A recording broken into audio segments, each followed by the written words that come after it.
The winter night in Boston had a way of biting through even the thickest layers of clothing. Streetlights cast long shadows on the snow-covered sidewalks as Lauren, exhausted from her 12-hour shift at Massachusetts General Hospital, made her way home. Her worn blue sneakers crunched against the fresh snow, leaving a trail of footprints behind her. The clock on her phone showed 11:45 p.m. Another late-night shift in the pediatric ward had kept her longer than expected. Lauren pulled her grandmother's handmade wool scarf tighter around her neck, breathing in its familiar scent of lavender and home. The scarf wasn't just any piece of clothing. It was a treasure knitted with love by her grandmother Rose during her final months. Each stitch told a story, and the unique pattern of purple and gold threads woven together made it one of a kind. Rose had always told her that this scarf was special, not because of its warmth, but because it carried the power to bring people together. The young nurse's mind wandered to her last patient of the day, a little boy with pneumonia who finally showed signs of improvement. A small smile played on her lips as she remembered his excited chatter about getting to go home soon. These were the moments that made her long shifts worthwhile, the reason she had chosen nursing despite her mother's initial concerns about the demanding schedule.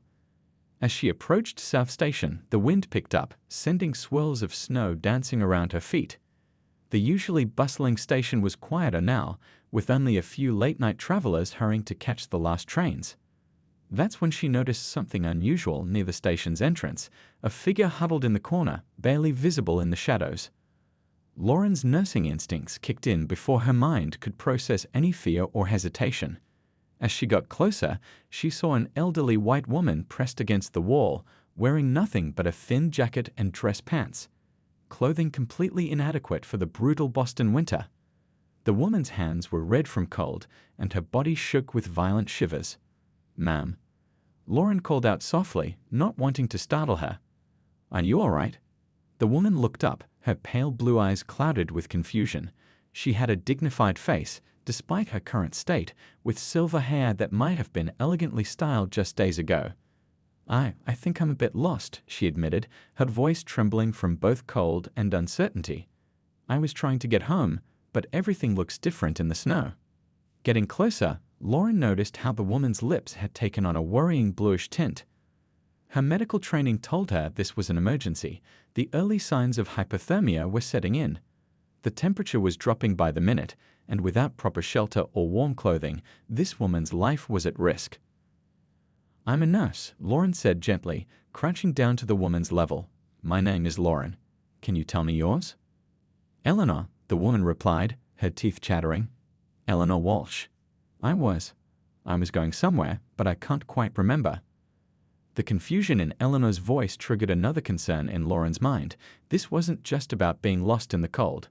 Something else was wrong, but right now, the immediate danger was the freezing temperature. Without a second thought, Lauren unwrapped her grandmother's precious scarf. Rose's words echoed in her mind. Sometimes, love means letting go of something precious to help someone in need. The purple and gold threads seemed to glow under the streetlights as Lauren carefully wrapped it around Eleanor's shoulders and neck. "No, dear, I couldn't possibly," Eleanor protested weakly, trying to refuse the gift. "Please," Lauren insisted, tucking the scarf snugly around the older woman. "My grandmother always said warmth shared is warmth multiplied." She pulled out her phone, ready to call for help, but Eleanor's next words stopped her. "Your grandmother sounds like a wise woman," Eleanor whispered, clutching the scarf gratefully. "Mine used to say something similar. I think it's getting harder to remember these days." The vulnerability in those words tugged at Lauren's heart. Here was someone's mother, someone's grandmother, lost and alone on one of the coldest nights of the year. The social worker in her wanted to call services immediately, but something told her to take a gentler approach. "Eleanor, would you let me help you get somewhere warm? We can figure out next steps once you're safe," Lauren offered, already shrugging off her own coat. The scrubs she wore underneath would have to suffice for her short walk home. As she helped Eleanor to her feet, Lauren noticed a medical alert bracelet partially hidden under the woman's sleeve. In the dim light, she couldn't make out all the details, but it was enough to confirm her suspicions. Eleanor needed more than just temporary shelter. The night was far from over, and neither Lauren nor Eleanor knew that this chance encounter would set in motion a chain of events that would change both their lives forever. For now, though, all that mattered was getting Eleanor somewhere warm and safe, guided by the simple human instinct to help someone in need. The fluorescent lights of the nearby 24-hour diner cast a warm glow onto the snowy sidewalk. Lauren guided Eleanor through the door, the little bell above tinkling to announce their arrival. The blast of warm air made Eleanor's shoulders relax slightly, though she still clutched the purple and gold scarf tightly around her neck. 2 hot chocolates, please, Lauren called out to Rita, the familiar night-shift waitress who had served her countless post-work meals. And could we get them extra hot? Rita took one look at Eleanor's condition and nodded, already reaching for the largest mug she had. Coming right up, honey. Take the booth by the heater. Lauren helped Eleanor slide into the worn red vinyl booth. Up close, in the diner's bright light, she could see more details she'd missed in the darkness outside. Eleanor's clothes, though dirty and rumpled, were clearly expensive, a cashmere sweater beneath the thin jacket, designer slacks now stained with street grime. A pearl earring still clung to one earlobe, its partner long lost. Thank you, Eleanor whispered, her hands shaking as she tried to warm them against the table's surface. I don't know how long I've been out there. The days seem to blur together lately. Lauren leaned forward, her voice gentle but firm. Eleanor, I'd like to help you get home. Is there someone we can call? Family, maybe? A flash of panic crossed Eleanor's face. My son, he must be worried sick. But I can't remember the number. It's all jumbled up here. She tapped her temple softly, frustration evident in her gesture. Rita arrived with 2 steaming mugs of hot chocolate, topped with whipped cream and a sprinkle of cinnamon. On the house, she said with a wink, setting them down carefully. You look like you could use something sweet. Eleanor wrapped her trembling fingers around the warm mug, inhaling the rich chocolate scent. This reminds me of my kitchen, she said softly. I used to make hot chocolate for James, my son, every winter morning before school, always with cinnamon. He's important now, you know, very important, but I can't seem to. Her voice trailed off, and Lauren saw tears forming in her eyes. Years of nursing experience had taught her to recognize the signs. The confusion, the mixed-up memories, the inability to recall important details. Eleanor wasn't just lost. She was dealing with something more serious. Take small sips, Lauren advised, watching as Eleanor brought the mug to her lips. The warmth will help your body temperature recover gradually. As they sat in the quiet diner, with only the soft clinking of dishes and the hum of the heater in the background, Eleanor began to share fragments of her life. She spoke of her late husband, a kind man who loved jazz music, of her garden where she grew roses and lavender, of her son James, who called her every Sunday without fail. He called yesterday, or was it last week? Eleanor's brow furrowed. I was going to meet him somewhere. Or was he coming to me? Lauren noticed Eleanor's medical alert bracelet again and carefully reached for her wrist. May I? She asked gently. Eleanor nodded, and Lauren turned the bracelet to read its inscription. Her heart skipped a beat when she saw the name. Eleanor Walsh, early stage dementia. If found, contact Dr. Chen at Mass General or Det. James Walsh, BPD. The pieces started falling into place. Lauren had seen that name before on hospital bulletin boards and police notices.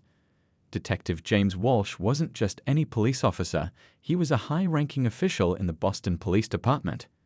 And his mother had been missing for several days. Eleanor, Lauren said carefully, I think I know how to contact your son. Would you like me to call him? Relief flooded Eleanor's face, followed quickly by embarrassment. He'll be so angry with me. I'm not supposed to go out alone anymore. But I saw the snow, and it looked so beautiful. I just wanted to take a short walk. Lauren reached across the table and squeezed Eleanor's hand. Hey, no one's going to be angry. Your son will just be happy you're safe. That's what families do. They worry because they care. As Lauren pulled out her phone to make the call, Eleanor touched the scarf around her neck. Your grandmother's scarf. It really is special. I felt so alone out there, but when you wrapped it around me, it was like being hugged by someone who cared. Lauren smiled, thinking of her grandmother Rose and how she would have loved this moment. That's exactly what my grandmother intended when she made it. She always said that true kindness is like a warm scarf. It protects, comforts, and connects people. Rita appeared with fresh hot chocolate and a plate of warm cookies. "Thought you ladies might need a refill while you wait," she said, her kind eyes taking in the scene. "Whatever's happening, it looks like you both could use a little extra sweetness tonight." As they waited for James to arrive, Lauren and Eleanor shared cookies and stories in the warm diner, two strangers brought together by circumstance, connected by a simple act of kindness. Outside, the snow continued to fall softly, covering the city in a blanket of white, while inside, the purple and gold threads of a grandmother's scarf glinted in the diner's light, weaving together two families in an unexpected way. The story of Eleanor Walsh's disappearance had gripped the Boston Police Department for 3 nerve-wracking days.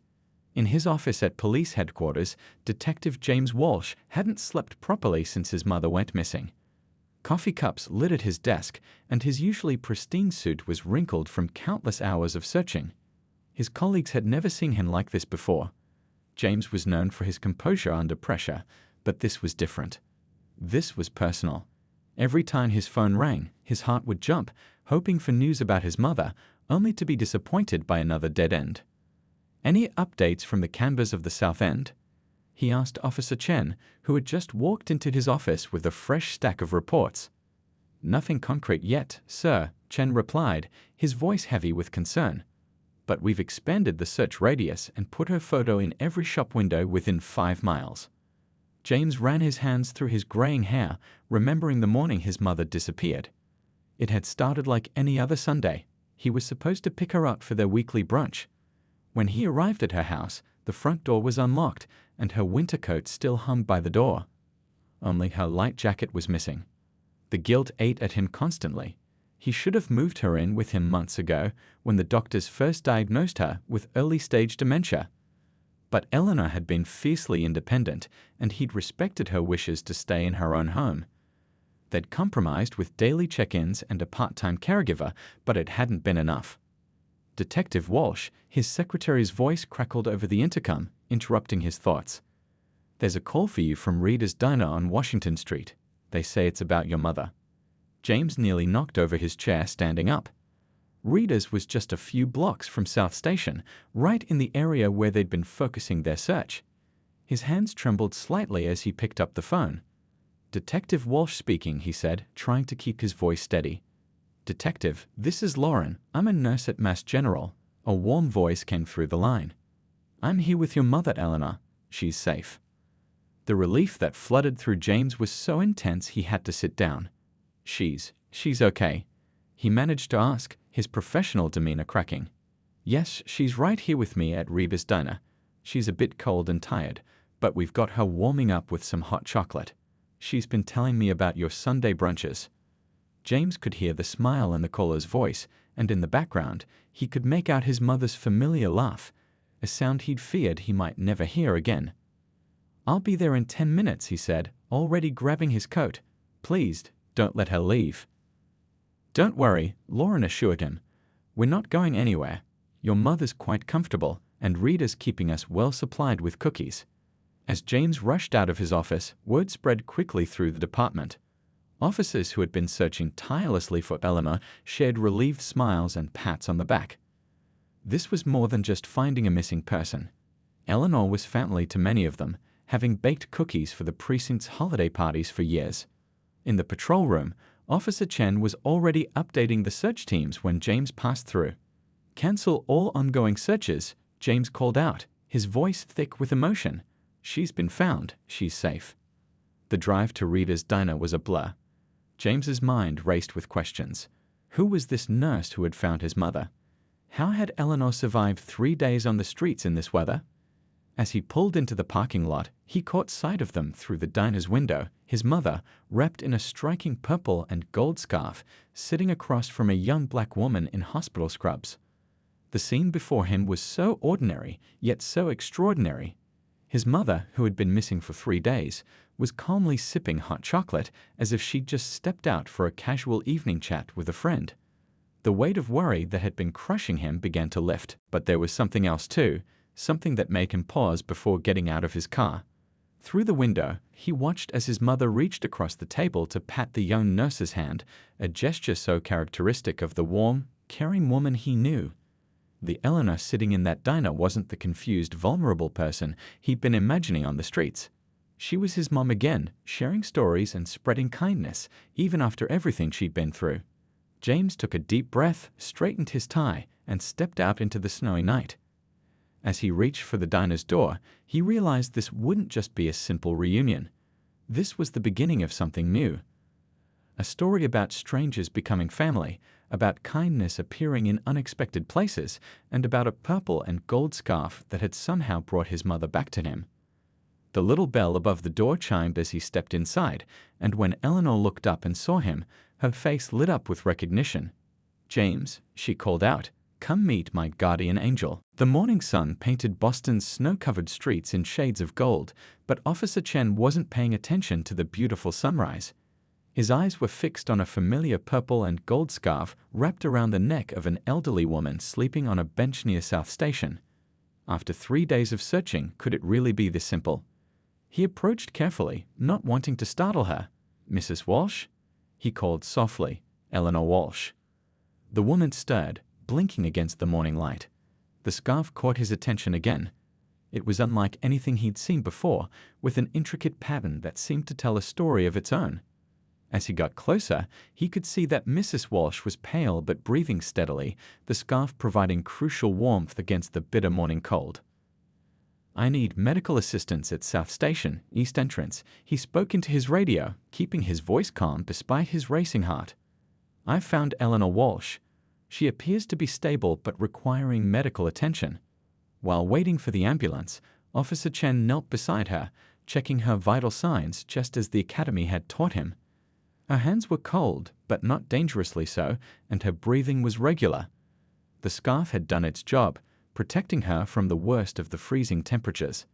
"Can you tell me about your guardian angel?" he asked gently, remembering how confused missing persons could sometimes be when found. To his surprise, Eleanor's face lit up with perfect clarity. "Lauren," she said, touching the scarf fondly. "She's a nurse. Such a kind soul. She gave me her grandmother's scarf. We had hot chocolate together." Her voice trailed off as if trying to piece together fragments of memory. The ambulance arrived within minutes, its lights reflecting off the fresh snow. The EMTs worked efficiently, wrapping Eleanor in warm blankets while keeping the mysterious scarf in place at her insistence. As they prepared to transport her, Officer Chen noticed something that made his investigator's instincts tingle, a small tag sewn into the scarf's edge, bearing what looked like initials. Back at the station, the morning shift was just starting when word spread that Eleanor had been found. Detective Walsh had been called immediately, and the relief in his voice was palpable even over the phone. But there was more to this story, something about a nurse named Lauren and a remarkable scarf that had potentially saved Eleanor's life. Officer Chen sat at his desk, staring at the photos he'd taken of the scarf and its tag. In his 15 years on the force, he'd learned that sometimes the smallest details could crack a case wide open. The initials on the tag read RM, not much to go on, but combined with the unique pattern and the name Lauren, it might be enough. He pulled up the employee database for Massachusetts General Hospital, filtering for nurses named Lauren. The list was longer than he'd hoped, but he wasn't deterred. Cross-referencing shift schedules with the timing of Eleanor's discovery narrowed things down considerably. "Hey Thompson," he called to his colleague. "Can you pull up the surveillance footage from South Station? Last night around midnight. Look for anyone wearing hospital scrubs." The next hour was spent reviewing grainy footage, but their patience was rewarded. There she was, a young woman in scrubs, stopping to help someone huddled in a corner. The timestamp read 11:47 p.m. "Got you," Chen muttered, a smile spreading across his face. He picked up his phone to call Detective Walsh, but before he could dial, a call came in from the hospital where Eleanor had been taken. "Officer Chen? This is Dr. Rodriguez from Boston Medical Center. Mrs. Walsh keeps talking about a nurse named Lauren and something about a family scarf. She's quite insistent about returning it." Chen's smile widened. "Tell Mrs. Walsh not to worry. I think we're about to find her guardian angel." The pieces were falling into place. A quick check of the previous night's shift roster at Mass General confirmed what he suspected. Lauren Mitchell had worked the pediatric ward until 11:30 p.m. Her grandmother's initials RM matched the tag on the scarf. As Chen prepared to head to Lauren's registered address, he couldn't help but marvel at how this story was unfolding. In a city often divided by neighborhoods and backgrounds, here was a tale of pure human kindness that transcended all barriers. He gathered his notes, including the security camera screenshots and the shift records. Detective Walsh would want to see everything, but more importantly, he knew this wasn't just about closing a case. This was about acknowledging an act of kindness that had quite possibly saved a life. The morning sun had fully risen now, turning the snow-covered city into a dazzling display of light. As Officer Chen drove through the quiet streets, he thought about the purple and gold scarf that had connected two families in an unexpected way. In his years on the force, he'd seen plenty of darkness, but moments like this reminded him why he'd become a police officer in the first place. His GPS indicated he was approaching Lauren's apartment building. He adjusted his uniform and grabbed the small box of pastries he'd picked up on the way, a small gesture of appreciation from the department. After all, this wasn't going to be a typical police visit. This was going to be a thank you, a celebration of the kind of everyday heroism that made their city special. As he parked his patrol car, Chen caught sight of his reflection in the rearview mirror and straightened his badge. Sometimes the best part of being a police officer wasn't solving crimes or catching bad guys, it was being able to acknowledge the good in people, to shine a light on the quiet acts of kindness that often went unnoticed. He stepped out into the crisp morning air, pastry box in hand, ready to deliver some unexpected but well-deserved recognition. The snow crunched under his feet as he walked toward the building, rehearsing in his mind how he would explain this remarkable chain of events to the young nurse who had no idea her simple act of kindness had set all of this in motion. Lauren had just finished her morning yoga routine when she heard the knock at her door. She wasn't expecting anyone, especially not this early. Through the peephole, she saw a police officer standing in her hallway, holding what looked like a pink pastry box. Her heart skipped a beat as memories of last night flooded back. Eleanor, the scarf, the phone call to Detective Walsh. She hadn't slept much after her shift, worried about the elderly woman she'd helped. Opening the door, she was met with Officer Chen's warm smile. "Good morning, Ms. Mitchell. I'm Officer Chen from the Boston Police Department. May I come in? I have some news about Eleanor Walsh." Lauren's apartment was small but cozy, with nursing textbooks stacked on the coffee table and framed photos of her family decorating the walls. One particular photo caught Officer Chen's eye, an elderly woman wearing a familiar purple and gold scarf, her arms wrapped around a younger Lauren. "That's my grandmother Rose," Lauren explained, following his gaze. "She passed away last year. She's the one who made the scarf." Officer Chen set the pastry box on the kitchen counter. "Actually, that scarf is partly why I'm here. Thanks to you and your grandmother's handiwork, we found Mrs. Walsh this morning. She's safe at Boston Medical Center, recovering from mild hypothermia." Lauren sank into her favorite armchair, relief washing over her face. "Thank goodness. I've been so worried. How is she doing?" "Better than we could have hoped, given that she was out in the cold for 3 days. The doctors say the scarf might have saved her life. It kept her core temperature from dropping too low during the night." As Officer Chen shared the details of Eleanor's discovery, Lauren's eyes welled up with tears. Her grandmother had always said that the things we knit carry our love to others, but she never imagined how literally that would come true. "There's more," Officer Chen continued, opening the pastry box to reveal an assortment of fresh donuts. "Detective Walsh, Eleanor's son, would like to meet you properly. He's been at the hospital all morning with his mother, and she keeps talking about her guardian angel with the magical scarf." Lauren laughed softly, remembering Eleanor's stories from the diner. "She's the one who helped me, really. She reminded me so much of my own grandmother, that same spark in her eyes, even when she was confused." Officer Chen pulled out his notepad, though this wasn't a typical police interview. "Would you mind telling me about last night? Every detail helps us understand how Mrs. Walsh managed to survive those 3 days." Lauren described finding Eleanor at the station, their time at Rita's diner, and the phone call to Detective Walsh. As she spoke, she realized how many little coincidences had aligned: her late shift, choosing to walk home instead of taking the bus, Rita's being open and welcoming. "You know," Officer Chen said, selecting a chocolate-glazed donut, "in my years on the force, I've seen how fear can divide people. But then there are moments like this. A simple act of kindness that reminds us we're all just humans looking out for each other. Lauren's phone buzzed with a text from the hospital. Her supervisor had approved her taking a personal day. Officer Chen, would it be all right if I visited Eleanor at the hospital? I'd like to make sure she's okay, and honestly, I miss my grandmother's scarf. She paused, then added with a smile, though I'm glad it was there when Eleanor needed it most. I can do better than that, Officer Chen replied, standing up. I'll drive you there myself. Detective Walsh asked me to bring you in anyway. There are some people at the station who'd like to thank you properly. As Lauren grabbed her coat, her eyes lingered on the photo of her grandmother. Rose had taught her that kindness was like a boomerang. It always found its way back to you, often in unexpected ways. The morning sun streamed through her apartment windows, casting long shadows on the floor. In a few hours, this story would probably be all over the local news. Officer Chen had mentioned something about reporters already catching wind of it. But right now, all Lauren could think about was making sure Eleanor was truly okay. Ready? Officer Chen asked, holding the door. Lauren nodded, grabbing her bag and keys. As they walked down the hallway, Officer Chen shared stories about Eleanor, how she was known at the precinct for her legendary Christmas cookies, how she never missed a police charity fundraiser, how her son had worked his way up from beat cop to detective while she cheered him on every step of the way.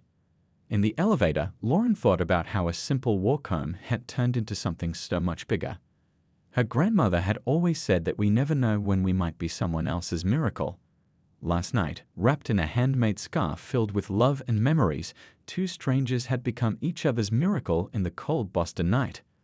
The patrol car waited outside, its windows frosted with winter's breath. As Officer Chen opened the passenger door for her, Lauren caught a glimpse of her reflection in the window. She was still wearing her yoga clothes, hadn't even put on makeup, but somehow none of that seemed to matter. Today wasn't about appearances, it was about connections, about family found in unexpected places, and about a grandmother's love that kept on giving long after she was gone. The hallways of Boston Medical Center were quiet for a mid-morning, with only the soft squeak of nurses' shoes and the distant beeping of medical equipment breaking the silence. Lauren followed Officer Chen through the familiar hospital corridors, though it felt strange being here as a visitor rather than a nurse. They found Eleanor's room easily enough. It was the one with two police officers stationed outside, both breaking into warm smiles when they saw Officer Chen approaching. Through the door's window, Lauren could see Eleanor sitting up in bed, looking much better than she had the night before. The purple and gold scarf was still draped around her shoulders, a splash of color against the sterile white hospital bedding. "Ready?" Officer Chen asked quietly, his hand on the door handle. Lauren nodded, though her heart was beating faster than she'd expected.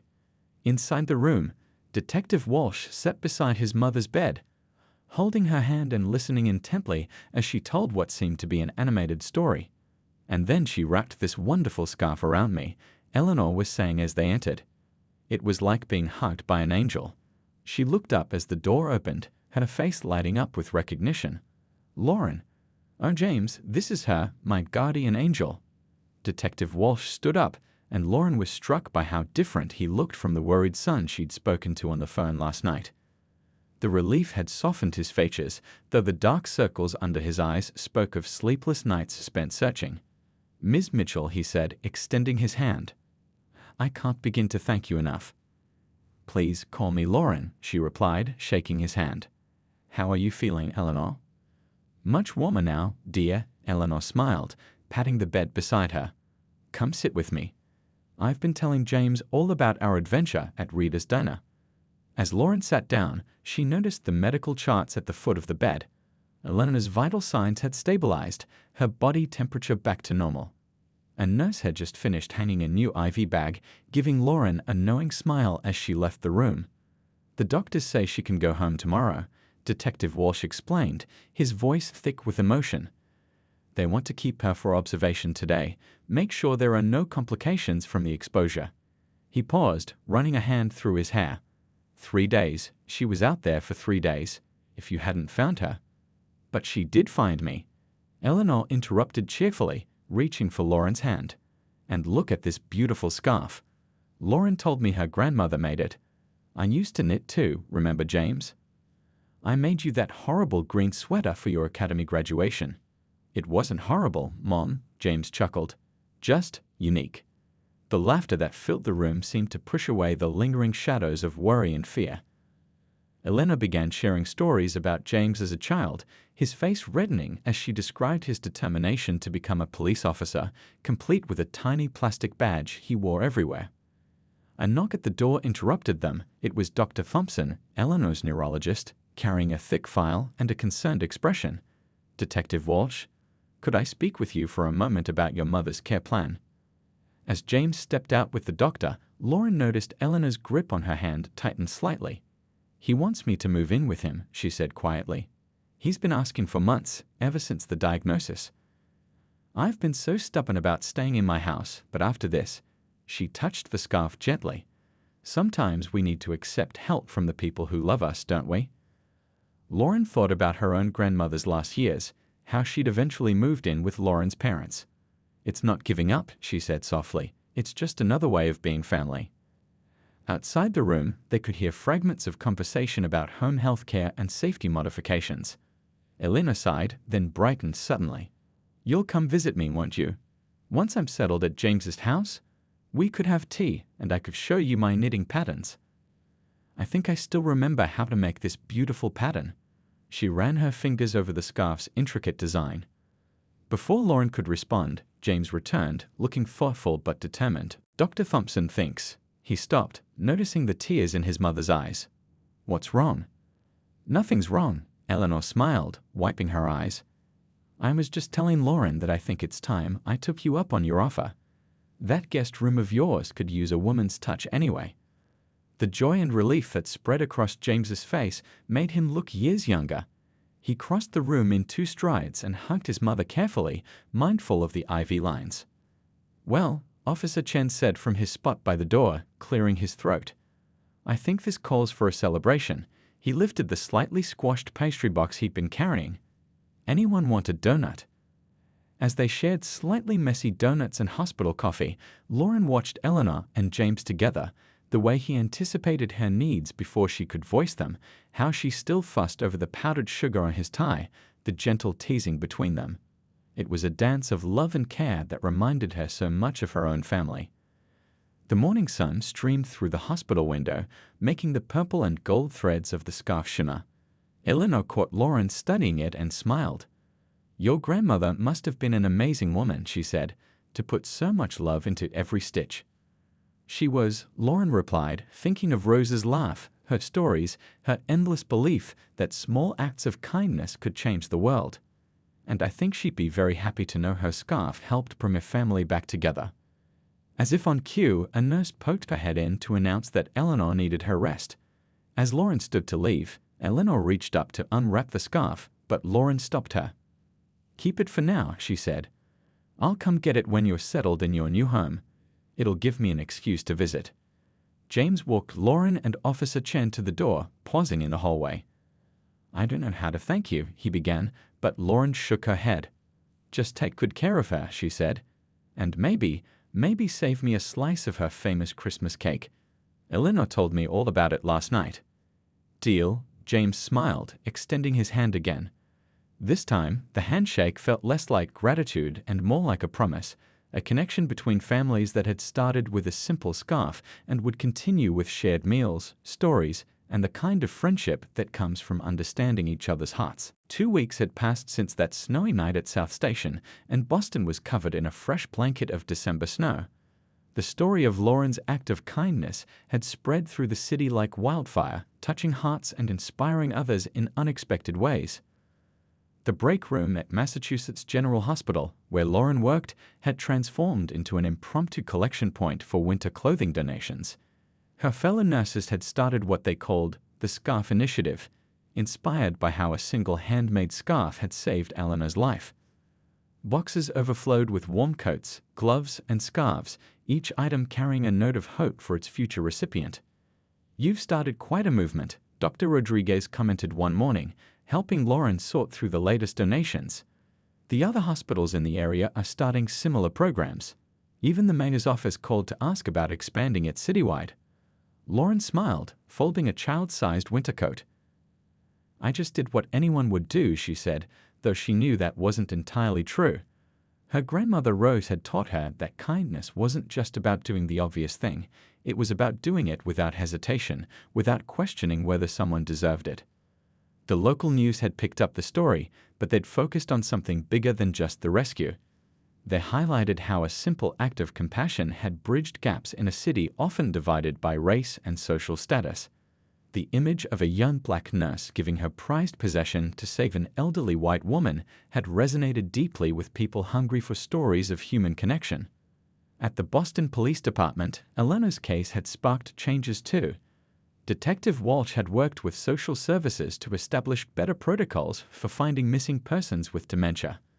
Officers now carried emergency warming kits in their patrol cars, and a new partnership with local hospitals ensured faster response times for vulnerable people found on the streets. But the most beautiful changes were the personal ones. Eleanor had settled into James's home, bringing her warmth and stories with her.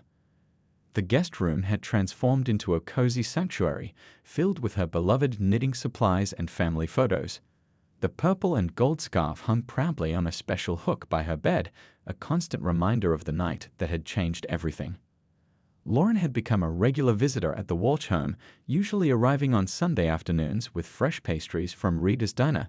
She'd sit with Eleanor, learning the intricate patterns her grandmother Rose had used in the scarf. Eleanor's memory still had its cloudy moments, but when she talked about knitting, her hands moved with certainty, muscle memory taking over where words sometimes failed. "Your grandmother was clever with this pattern," Eleanor said one Sunday, her knitting needles clicking softly as she demonstrated a complicated stitch.